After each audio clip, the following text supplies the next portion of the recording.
الحمد لله نحمده ونستعينه ونستغفره ونؤمن به ونتوكل عليه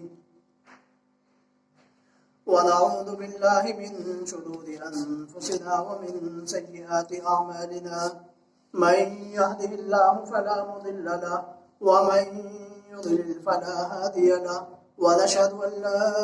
إله إلا الله وحده لا شريك له ونشهد أن سيدنا ومولانا محمدا عبده ورسوله أما بعد عن أبي هريرة رضي الله تعالى عنه قال قال رسول الله صلى الله عليه وسلم سبعة يظلهم الله في ظله يوم لا ظل إلا ظله الإمام العادل وشاب نشأ في عبادة ربه ورجل قلبه معلق في المساجد ورجلان تحابا في الله اجتمعا عليه وتفرقا عليه أو كما قال صلى الله عليه وسلم. معزز دوستوں اور بزرگوں، اس روایت کے اندر اللہ کے نبی صلی اللہ علیہ وسلم نے ارشاد فرمایا کہ کل قیامت کے دن اللہ تبارک و تعالی کہ یہاں پر کچھ خاص بندے وہ ہوں گے کہ جب میدان محشر ہوگا، قیامت کا دن ہوگا، تو اللہ تبارک و تعالیٰ کے سائے کے علاوہ کوئی اور سایہ نہیں ہوگا، لیکن کچھ خوش قسمت وہ لوگ ہوں گے، خوش نصیب ایسے لوگ بھی ہوں گے کہ جن کو اللہ تبارک و تعالیٰ اپنے سائے کے اندر جگہ عطا فرمائے گا، اپنے سائے کے اندر ان کو لے لے گا۔ وہ 7 قسم کے لوگ ہیں جن کو اللہ رب العزت والجلال میں کل قیامت کے دن حشر کے میدان کے اندر جس دن اس کا سایہ ہوگا اور کوئی سایہ نہیں ہوگا، اللہ اس سائے کے اندر ان 7 قسم کے لوگوں کو جگہ عطا فرمائے گا۔ تو میرے دوستوں اور بزرگوں، وہ دن ایسا ہوگا جس دن کے بارے میں آتا ہے ایک ماں جو ہوتی ہے وہ اپنے بچے سے بہت زیادہ پیار کرتی ہے، بہت زیادہ محبت کرتی ہے، لیکن جب قیامت کا دن ہوگا تو وہ ماں جو اپنے بچے سے محبت کرتی ہے، بے انتہا پیار کرتی ہے، بے انتہا شفقت کرتی ہے، لیکن حشر کے میدان کے اندر اس ماں کے بارے میں جو بچے سے محبت کرتی ہے، الفت رکھتی ہے، پیار اور شفقت کرتی ہے، اس کے بارے میں ارشاد فرمایا کہ کل قیامت کے دن وہ ماں بھی اپنے بچوں سے بھول جائے گی، وہ ماں اپنے بچوں سے جدا ہو جائے گی، اس کو بچے یاد نہیں آئیں گے۔ کل قیامت کے دن کا کیا ہے، اللہ نے قرآن مجید کے اندر نقشہ اس طریقے سے کھینچا ہے، یوم یفر المرء من اخیہ، وہ دن ایسا ہوگا جس دن ایک بھائی دوسرے بھائی سے محبت کرتا ہے، لیکن قیامت کے دن جو ہے ایک بھائی اپنے دوسرے بھائی کو بھول جائے گا، اس کو بھائی یاد نہیں آگا، اتنا کیا ہے سخت دن ہوگا۔ اور پھر کیا ہے، ایک ماں اپنے بچے کو بھول جائے گی، ایک دوست دنیا کے اندر دوسرے دوست کی کیا ہے ہر اس کے اندر شریک رہتا ہے، لیکن قیامت کے دن کے اندر بھی وہ دوست اپنے دوست کو بھلا دے گا، وہ دوست اپنے دوست سے جدا ہو جائے گا، بالکل الگ ہو جائے گا۔ اسی طریقے سے شوہر اور بیوی کی محبت کے بارے میں بھی ہر ایک جانتا ہے، اتنی محبت ہوتی ہے، لیکن میدان محشر کے اندر کل قیامت کے دن کے اندر روز محشر کے اندر اللہ تبارک و تعالیٰ کے یہاں پر جس دن صرف اس کا سایہ ہوگا اور سایہ نہیں ہوگا، شوہر اپنی بیوی کو چھوڑ دے گا، بیوی شوہر سے بھاگے گی اور شوہر بیوی کو چھوڑ کر کے بھاگے گا۔ اسی طریقے سے ماں اور بیٹی ہیں، ہر ایک کے بارے میں فرمایا ہے یوم یفر المرء من اخیہ، وہ دن ایسا ہوگا جس دن ایک بھائی دوسرے بھائی سے بھاگے گا، یوم یفر المرء من اخیہ وامہ وابیہ، اور اسی طریقے سے ماں اپنے باپ سے بھاگے گی، وامہ وابیہ وصاحبتہ واخیہ، اسی طریقے سے بیوی اپنے شوہر کو چھوڑ کر کے بھاگ جائے گی، وبنیہ، اسی طریقے سے اولاد اپنے ماں باپ سے دور بھاگے گی۔ کتنا سخت دن ہوگا، کتنا کیا ہے سختی کا عالم ہوگا، کیسا منظر ہوگا۔ ایک دوست اپنے دوست کے بارے میں بالکل کیا ہے لا علمی کا ظاہر کرے گا، ولا يسأل حمیم حمیما، بالکل جگری دوست جسے کہتے ہیں وہ دوست بھی دوسرے دوست کی مدد نہیں کر پائے گا، لیکن 7 قسم کے لوگ وہ ہوں گے جن کو اللہ اپنے عرش کے سائے کے اندر جگہ نصیب فرمائے گا۔ وہ 7 قسم کے وہ لوگ ہیں، اللہ تبارک و تعالی ہمیں بھی ان 7 قسم کے لوگوں کے اندر شامل فرمائے، اور پھر کیا ہے اپنی رحمت کا ہمارے اوپر اظہار فرمائے۔ اللہ کے نبی نے ارشاد فرمایا، سبعۃ یظلھم اللہ فی ظلہ یوم لا ظل الا ظلہ۔ 7 قسم کے لوگ وہ ہوں گے جو عرش کے دن کیا ہے میدان محشر کے اندر، قیامت کے دن کے اندر اللہ کے سائے کے اندر ہوں گے۔ وہ کون سے لوگ ہیں؟ اللہ کے نبی نے ارشاد فرمایا، الامام العادل، پہلا بندہ وہ ہوگا جو اللہ کے عرش کے سائے کے اندر ہوگا، وہ امام عادل ہوگا، یعنی کیا ہے انصاف پرور بادشاہ ہوگا۔ اور انصاف پرور بادشاہ کسے کہتے ہیں میرے دوستوں اور بزرگوں؟ الامام العادل کا جو اطلاق ہے وہ ہر اس شخص کے اوپر ہوتا ہے جس کے تحت میں کچھ لوگ آتے ہیں، جیسے باپ ہے اس کے تحت میں گھر کے تمام افراد آتے ہیں۔ اسی طریقے سے ایک فیکٹری کا مالک ہے، اس فیکٹری کے اندر اس کے جو نوکر چاکر ہیں، اس کے تحت میں جتنے کام کرنے والے ہیں وہ تمام کے تمام اس کے تحت آتے ہیں۔ اب اس کو بھی چاہیے فیکٹری کے مالک کو اپنے مزدوروں کے اوپر، اپنے نوکر چاکروں کے اوپر کیا ہے انصاف کے ساتھ معاملہ کرنا چاہیے، زور اور ظلم نہیں کرنا چاہیے۔ کل قیامت کے دن اللہ ہر ایک سے پوچھ لے گا، گھر کے اندر جو باپ ہے اس کو بھی چاہیے انصاف کا معاملہ کرے۔ فیکٹری کا مالک ہے اور دوسری چیزوں کا مالک ہے، اسکول کا مالک ہے، ہر ایک کے بارے میں آتا ہے، ہر ایک کیا ہے ان کے ساتھ کیا ہے انصاف کا معاملہ کرے، نرمی کا معاملہ کرے۔ اللہ کے نبی نے ارشاد فرمایا، کلکم راع وکلکم مسئول عن رعیتہ، کہ ہر ایک کے تحت میں کچھ لوگ ہوتے ہیں، ہر ایک کیا ہے اپنے ماتحت کا کیا ہے راعی اور نگہبان ہے۔ کل قیامت کے دن اس سے پوچھا جائے گا کہ انہوں کو نماز کا حکم دیا تھا یا نہیں، دین کا حکم دیا تھا یا نہیں، روزوں کا حکم دیا تھا نہیں، جھوٹ سے منع کیا تھا یا نہیں، تمام چیزوں کے بارے میں ان تمام سے پوچھ لیا جائے گا۔ جو ان کا کیا ہے سرپرست ہے، ان کا حاکم ہے، اس کے تحت میں جو لوگ ہیں، تو میرے دوستوں اور بزرگوں پہلا شخص وہ ہوگا جو قیامت کے دن عرش کے سائے کے اندر ہوگا، الامام العادل۔ سنتیں بعد میں پڑھ لیں۔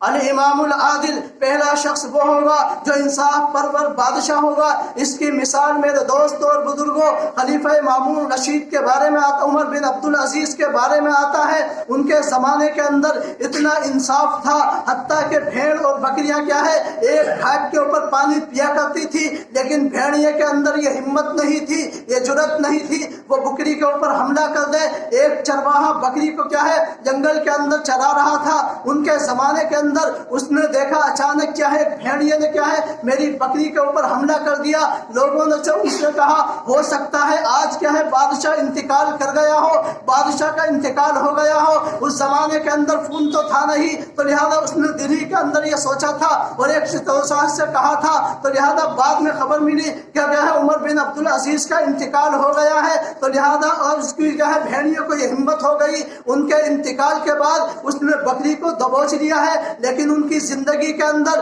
بھیڑیے کے اندر یہ ہمت نہیں تھی، یہ طاقت نہیں تھی، یہ جرأت نہیں تھی کہ وہ بکری کے اوپر حملہ کر دے۔ جیسے ہی اس کا انتقال ہوا فوراً بھیڑیے نے کیا ہے بکری کو دبوچ لیا۔ تو لہذا جب انصاف پرور حاکم ہوتا ہے اور بادشاہ ہوتا ہے، جو ملک کا وزیر اعظم ہوتا ہے، جو ملک کا سی ایم اور پی ایم ہوتا ہے، تو لہذا اگر وہ نیک ہوں گے اس کے تحت میں ملک کے اندر جتنے بھی لوگ ہوتے ہیں ان کا اثر ان رعایت کے اوپر پڑتا ہے۔ اگر جو نیک ہیں ان کے اوپر تو ہوتا ہی ہے، وہ تو پہلے سے ہیں، لیکن جو بد ہوتے ہیں، جو برے ہوتے ہیں، اگر بادشاہ نیک ہوگا تو لہذا اس کی وجہ سے کیا ہے اس بادشاہ کی وجہ سے جو انصاف پرور ہے، جو برے لوگ ہیں ان کو کیا ہے نیکی کا ماحول مل جاتا ہے، اچھائی کا ماحول مل جاتا ہے، تو وہ بھی برائیوں سے رک جاتے ہیں۔ اسی طریقے سے ایک بادشاہ سفر کر رہا تھا، وہ سفر کرتے کرتے ایک باغ کے پاس پہنچا، اس نے دیکھا اس باغ کے اندر کیا ہے انار کے درخت ہیں، اس کو اچھا لگا، اس نے کیا ہے اپنے خادموں سے حکم دیا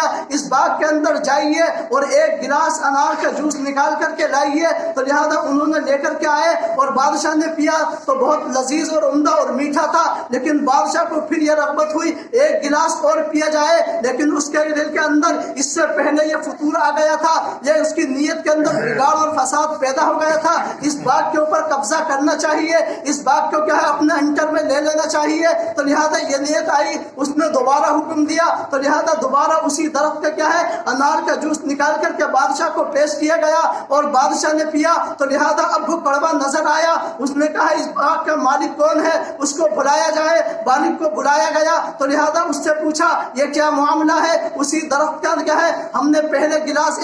جوس پیا تو لہٰذا وہ کیا میٹھا تھا, لیکن بعد میں ہم نے اسی گلاس کے اسی کیا درخت کا جوس نکلوا کر کے پیا تو وہ ہمیں کڑوا نظر آیا. اس مکان کیا ہے جو باغ کا مالک تھا اس نے ارشاد فرمایا بادشاہ کیا ہے مجھے لگتا ہے جو ہمارا ملک کا بادشاہ ہے اس کی نیت خراب ہو گئی ہے, اس کی نیت کے اندر فطور آ گیا ہے. اس کو یہ علم نہیں تھا کہ جس سے میں گفتگو کر رہا ہوں, جس سے میں بات کر رہا ہوں یہی بادشاہ ہے. بادشاہ نے دل کے اندر یہ تہیہ کیا, عزم مصمم کیا, مکمل ارادہ کیا کہ میں اس کے باغ کے اوپر قبضہ نہیں کروں گا. تو لہٰذا جب بادشاہ نیک ہوتے ہیں ان کی رعیہ کے اوپر بھی کیا ہے اثر انداز ہوتا ہے. تو پہلا شخص وہ ہوگا جو قیامت کے دن اللہ کے عرش کے سائے کے اندر ہوگا, الامام العادل. اور دوسرا شخص وہ ہوگا جو اللہ کے عرش کے سائے کے اندر ہوگا وشاب نشأ فی عبادت ربہ, ایسا نوجوان جو جوانی کے اندر اپنے رب کی عبادت کرتا ہے. ایک تو بچے بھی عبادت کرتے ہیں اور بوڑھے بھی عبادت کرتے ہیں.